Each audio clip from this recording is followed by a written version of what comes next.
Magandang buhay mga B! For today's recipe, magluluto ako ng sinigang na manok. Unang gagawin ko ay hugasan ng manok at pagkatapos lalamasin ko sa asin para matanggal ang lansa. Magsalang muna ng kawali. Pag mainit na ang kawali, maglagay ng mantika.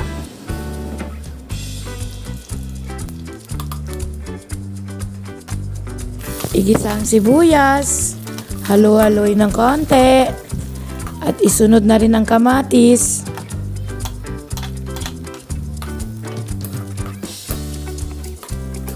Idagdag na rin ang chicken cubes, pampalasa sa ating recipe. Ilagay ang manok at antayin matuyo ang tubig.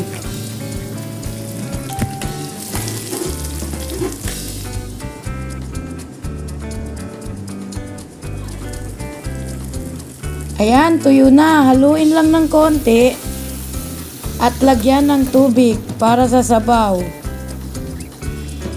Takpan lang. Antayin natin kumulo. Tapos isunod na ang sitaw, labanos,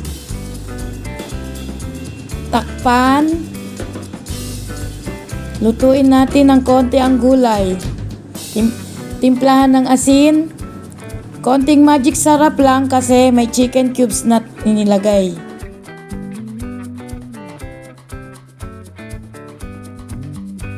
Next, ilagay ang pampaasim natin sinigang mix. Haluin lang ng konti.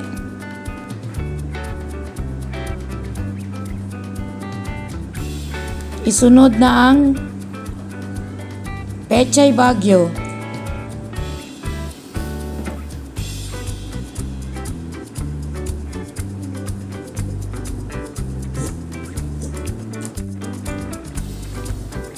Ang kasubha,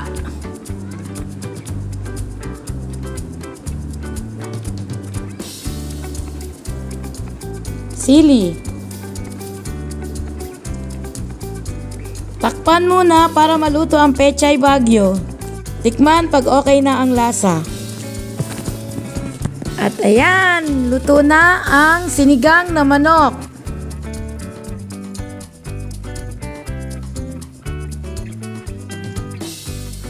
At kung umabot ka sa part ng video ito, paki-comment down kung taga saan ka para malaman ko kung hanggang saan umabot ang video ito.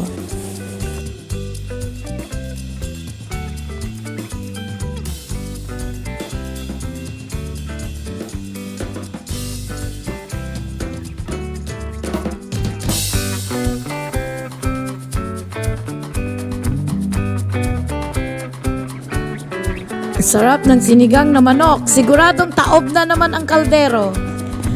Thank you for watching. God bless. Stay safe. Bye-bye. Kainan na.